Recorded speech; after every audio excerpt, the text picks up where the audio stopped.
tout le monde! Pour inaugurer ma chaîne YouTube sur le MBTI, j'ai décidé de faire une série de vidéos sur la pensée extravertie. Donc je vais faire plusieurs vidéos qui se focaliseront sur un thème spécifique à chaque fois. On pourrait dire un domaine d'action précis qui vous permettront de développer la pensée extravertie. Étant moi-même INFP, j'ai beaucoup galéré avec la pensée extravertie dans ma vie. En cherchant à résoudre différents problèmes que je rencontrais dans ma vie, j'ai découvert un certain nombre d'astuces et d'exercices et d'actions à mettre en place pour développer la pensée extravertie. Du coup, j'ai eu envie de vous partager ces astuces parce que je pense vraiment que ça peut vous aider. La vidéo, elle s'adresse particulièrement aux INFP et aux ISFP puisque ce sont les deux profils qui galèrent le plus avec la pensée extravertie. Mais si vous êtes ENFP, ESFP ou si même vous avez un profil avec la pensée introvertie, cette vidéo peut aussi vous aider. Donc cette première vidéo, elle va porter spécifiquement sur la question des valeurs et la conscientisation des valeurs. Ça pourrait en surprendre certains dans la mesure où généralement on associe plutôt les valeurs au F et les raisons, les arguments au T. Seulement le travail que je vais vous proposer de faire, c'est un travail d'extériorisation, de conscientisation et de formulation de vos valeurs, c'est-à-dire qu'on va passer du domaine de l'inconscient et de l'émotionnel à un domaine plus analytique et pragmatique. Donc on va progressivement glisser dans le domaine de la pensée extravertie. Dans les prochaines vidéos, je vous proposerai des exercices plus spécifiques pour développer la capacité de logique, la capacité à prendre action. J'ai pensé ces vidéos pour qu'elles soient le plus concrètes possible. Mon objectif, c'est vraiment de vous donner des conseils, des astuces, des exercices concrets avec des exemples pour que vous puissiez vraiment vous rendre compte de ce que ça peut apporter dans votre vie et de comment faire pour développer progressivement la pensée extravertie. Je prétends pas être une experte de la pensée extravertie, mais malgré tout, j'ai pu me rendre compte que le développement de ma pensée extravertie m'a considérablement aidé dans la vie. Ma sortie de situation professionnelle qui aurait pu être dramatique sans pensée extravertie m'a beaucoup aidé dans la vie aussi. Donc vraiment, je pense que j'ai quand même un certain nombre de conseils à donner qui pourront vous aider aussi. Pour moi, la première étape pour commencer à s'améliorer, à progresser, à travailler sur soi, c'est déjà de savoir répondre à cette question fondamentale. Qui suis-je ? Donc généralement quand on est INFP ou ISFP, on sait qui on est, vraiment, on le sait profondément, on sait ce qu'on aime, on sait ce qu'on n'aime pas. Le problème que j'ai constaté chez beaucoup d'INFP et ISFP, c'est qu'on le sait, mais pas forcément consciemment. On sait quelle émotion on ressent, mais on ne sait pas d'où ça vient.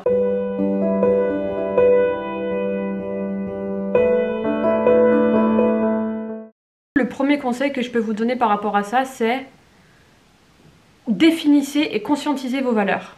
Alors les valeurs, c'est un terme un peu fourre-tout, hein. Moi ce que j'appelle valeurs, c'est très simple. Qu'est-ce que je valorise? C'est-à-dire quels sont les comportements que je valorise, ceux que je critique.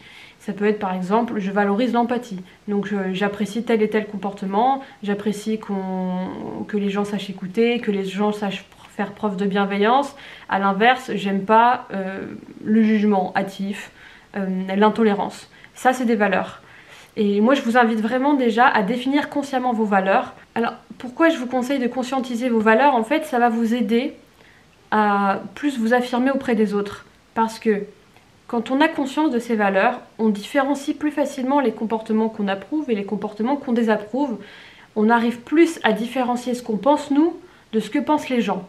Quand on n'a pas conscience des comportements qu'on valorise, si quelqu'un nous critique, on va avoir tendance à se regarder à travers ses yeux parce qu'il aura eu des bons arguments, parce que nous, on n'aura pas su se défendre et donc on va avoir tendance à se voir à travers les yeux de l'autre. C'est un peu ce qui m'est arrivé avant que je fasse ce travail de conscientisation de mes valeurs, c'est-à-dire que quand j'étais dans un contexte social où je me retrouvais avec des gens avec qui j'arrivais pas à créer un lien, qui avaient l'air de pas vraiment m'apprécier, je comprenais pas trop pourquoi et je me remettais toujours en question en me disant je suis nulle socialement, j'arrive pas à créer du lien.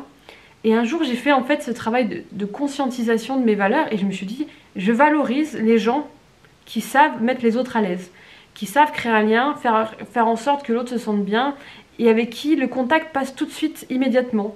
Et je me suis rendu compte que les gens avec qui j'avais pas réussi à créer un contact, c'était des gens souvent qui n'avaient pas fait l'effort d'être bienveillants. Et là je me suis dit mais pourquoi je m'en voudrais de pas réussir à créer un lien avec des gens alors qu'ils ont des valeurs que je valorise pas, puisqu'il faut mériter leur attention, il faut mériter leur affection entre guillemets.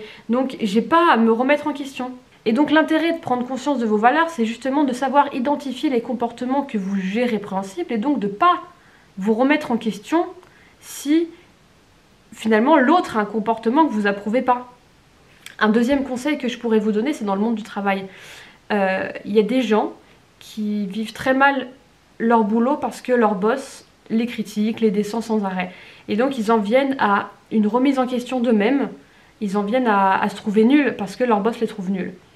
Et en même temps, ce que je peux vous conseiller dans ces cas-là, c'est de prendre du recul et de vous dire, ok, est-ce que j'approuve déjà le comportement de mon boss? Est-ce que j'approuve le fait qu'il critique tout le temps, qu'il soit agressif, qu'il me descende alors que je fais de mon mieux? Non, a priori, c'est pas des comportements que je valorise. Donc pourquoi j'accorderais une quelconque valeur à ce qu'il me dit, alors que finalement, il est totalement en contradiction avec mes valeurs qui sont encourager les gens quand ils ont des difficultés ou valoriser le travail des autres. Le but, ça va être juste de savoir comment je peux mieux m'entendre, comment je peux mieux vivre cette situation sans forcément attendre l'approbation de mon boss pour me valider moi-même. Je vais vous donner un dernier exemple de l'utilité de formuler ces valeurs et comment moi, ça m'a aidé à prendre plus confiance en moi. Pendant un temps, il y avait des amis que j'admirais beaucoup et j'avais tendance à me sentir inférieure à certains amis parce que je les trouvais brillants ou parce que j'ai trouvé plus à l'aise que moi socialement. Et du coup, j'avais des gros manques de confiance en moi par rapport à ça. Et un jour, en fait, j'ai pris conscience que une de mes valeurs, c'était l'égalité dans la relation. C'est-à-dire, j'apporte à l'autre autant que l'autre m'apporte. J'admire l'autre éventuellement et l'autre m'admire en retour. Et c'est un jeu comme ça réciproque où chacun est au même plan dans la relation. Et en fait, je me suis rendu compte que quand je m'étais trouvée en situation où je me sentais inférieure à quelqu'un, je me suis rendu compte après coup que cette personne-là, en fait, avait pas fait l'effort de me montrer pourquoi elle m'apprécie, en fait. Puisque pour moi, dans une vraie amitié, on montre à l'autre ce qu'il peut nous apporter. Donc à partir de là, je me suis plus jamais, en fait, sentie inférieure à mes amis. Parce que je me suis dit, si je me sens inférieure, c'est qu'il y a un truc dans le comportement de l'autre qui déconne et qui ne va pas. J'ai envie de revenir sur un intérêt majeur qu'il y a à prendre conscience de ces valeurs et sur lequel j'ai pas encore beaucoup insisté. En prenant conscience de vos valeurs, non seulement vous allez réussir à prendre plus confiance en vous pour les raisons que j'ai évoquées, mais vous allez aussi être de plus en plus en mesure de penser par vous-même. En tant que INFP et ESFP, on a des avis très précis sur nos valeurs, mais pour ce qui est des arguments rationnels, on ne sait pas toujours quoi penser. En formulant vos valeurs, vous allez réussir à réconcilier vos émotions liées à vos valeurs et votre pensée. Pour moi, derrière toute raison, il y a des émotions, et derrière toute émotion, il y a des raisons. Donc, formuler vos valeurs vous aidera à accéder au domaine de la raison. Je vais vous donner un exemple précis. Imaginons que vous soyez en soirée et qu'on veuille vous faire jouer à un jeu d'alcool, par exemple. Ou vous faire rester à la soirée alors que vous n'en avez vraiment pas envie. Vous allez avoir votre partie émotionnelle qui va vous dire très clairement j'ai pas envie, mais votre partie rationnelle qui saura pas trop quoi dire. Donc vous aurez du mal peut-être à vous justifier auprès des autres. Les gens vont insister encore et encore tellement que vous risquez de céder parce que vous allez vous dire ah oui en fait pourquoi je joue pas, je suis peut-être juste un gros nul qui a pas envie de s'amuser avec les gens, bon bah je le fais. Et finalement vous allez passer une mauvaise soirée parce que vous allez vous forcer à faire des choses que vous n'avez pas envie de faire. Parfois juste parce que vous n'avez pas trouvé les bons arguments pour les autres mais aussi pour vous-même. Vous n'avez pas réussi à vous expliquer rationnellement pourquoi vous n'aviez pas envie en fait de jouer à ce jeu d'alcool. Ce qui peut être intéressant du coup, c'est de vous poser chez vous, de réfléchir à ces situations-là et de vous demander est-ce que je considère que dans ce genre de situation, je dois, oui ou non, me forcer à boire de l'alcool si j'ai pas envie de boire d'alcool, ou que je dois me forcer à rester tard à une soirée si j'ai pas envie de rester tard à une soirée. Peut-être que vous allez tout simplement vous dire oui, je considère qu'il faut suivre le rythme des autres, faire comme eux pour créer une ambiance sympathique, vous avez le droit. Dans ce cas-là, vous saurez pourquoi vous avez bu de l'alcool ou pourquoi vous êtes resté tard à une soirée et vous aurez moins de sentiment de malaise parce que ce sera en accord avec une décision consciente que vous aurez prise. Là, vous n'aurez pas forcément envie de le faire, mais c'est quand même vous qui déciderez de le faire parce que ça correspond à une valeur. En revanche, si vous considérez que vous n'avez pas à vous forcer à faire ce type de comportement, dans ce cas-là, vous pouvez trouver des arguments rationnels pour justifier ça. N'hésitez pas à formuler cette valeur pour vous-même. Mes amis n'ont pas exigé de moi un comportement qui est nocif pour moi-même, qui me fait pas plaisir, qui me procure des sentiments extrêmement négatifs et qui leur apporte finalement pas grand-chose. Formulez cette valeur et vous serez beaucoup plus à l'aise avec les raisons pour lesquelles vous ne voulez pas adopter ce comportement et vous serez donc plus à l'aise soit pour vous justifier, soit pour refuser catégoriquement d'adopter un comportement que vous n'avez pas envie d'adopter. Vous vous laisserez donc plus influencer par l'avis des autres, par l'insistance des autres, parce que vous saurez spécifiquement, précisément, pourquoi vous dites oui, pourquoi vous dites non. C'est vraiment ça qu'il y a à retenir, c'est-à-dire quel que soit vos comportements finaux, sachez pourquoi vous l'adoptez.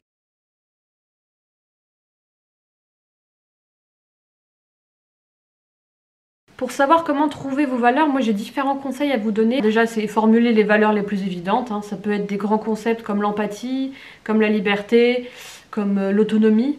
La deuxième étape, ça pourrait être par exemple d'aller sur internet, de chercher une liste de valeurs et de voir lesquelles vous semblent le mieux vous correspondre et de vraiment lancer une réflexion là-dessus. Et donc la troisième étape, ce serait de faire une réflexion sur la manière dont ces valeurs doivent s'incarner concrètement, pour vous aider à reconnaître les situations où vos valeurs sont respectées, ou alors des situations où vos valeurs ne sont pas respectées. Ensuite, si vous n'êtes pas trop sûr de vos valeurs, ce que je peux vous conseiller aussi, c'est d'observer vos émotions dans différentes situations, et d'essayer de retrouver la valeur à l'origine de ces émotions. Par exemple, si vous êtes en conflit avec quelqu'un, parfois, quand vous êtes INFP ou ISFP, vous pouvez avoir du mal à expliquer pourquoi vous êtes énervé, mais vous savez que vous avez des raisons d'être énervé. Et c'est là où c'est compliqué, parce que si vous êtes les seuls à savoir pourquoi vous êtes énervé et que vous ne le savez pas vraiment consciemment, vous ne pouvez pas le communiquer avec les autres et vous ne pouvez pas non plus régler le conflit. Donc ce que je vous conseille, c'est vraiment, quand vous êtes seul, de vous poser, de vous dire pourquoi j'ai été énervé. Ah oui, telle personne dans son comportement a transgressé telle valeur, je prends conscience de cette valeur et ça me sert. Je pense même que ça peut être utile pour vous d'écrire vos valeurs pour vraiment en prendre conscience. Plus le champ d'analyse sera étendu, c'est-à-dire plus vous aurez couvert de situations où vous êtes capable de formuler vos valeurs, plus vous arriverez à naviguer facilement dans la vie sans vous laisser envahir par le regard des autres et par la peur d'être jugé. Et vous aurez donc plus besoin de la validation extérieure puisque vous aurez votre code moral avec vous tout le temps. Vous pouvez vous inspirer des valeurs des autres pour formuler les vôtres, mais l'objectif c'est de savoir vos valeurs.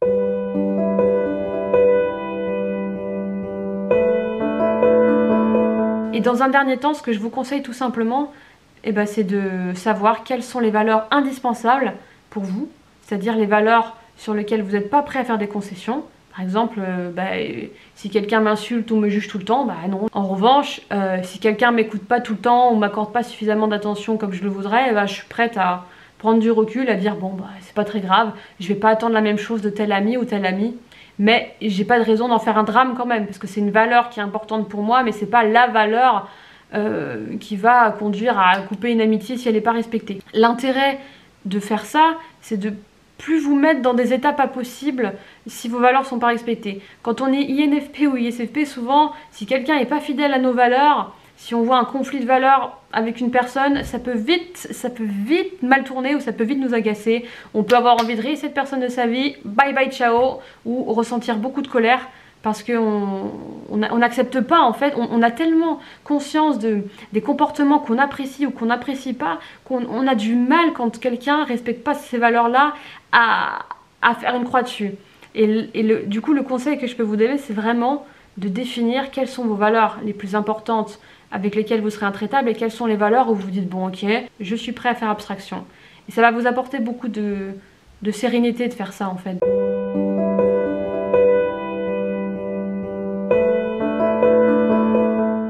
Donc en fait tout ce que je vous ai proposé là, c'est vraiment une sorte de travail de conscientisation, d'abord conscientisation de vos valeurs et déconstruction, c'est-à-dire remonter à la source de vos émotions, vraiment identifier pourquoi vous ressentez telle ou telle émotion, quelles sont les raisons derrière, quelles sont les valeurs derrière, quelle est la logique derrière, et vous pouvez ainsi réconcilier vos émotions et la raison. C'est pour ça que je mets ça dans une vidéo sur le développement de la pensée extravertie pour les INFP et les ISFP principalement. Personnellement, depuis que je fais ça, j'arrive beaucoup mieux à avoir une opinion sur plus de choses. J'arrive à avoir une logique et des raisons en étant plus autonome par rapport à ça, ce qui me permet de me distancier un peu de la vie des gens. Voilà, donc cette vidéo est terminée, j'espère qu'elle vous a plu, j'espère que les conseils vous auront aidé ou pourront vous aider au fil du temps à commencer à développer cette pensée extravertie.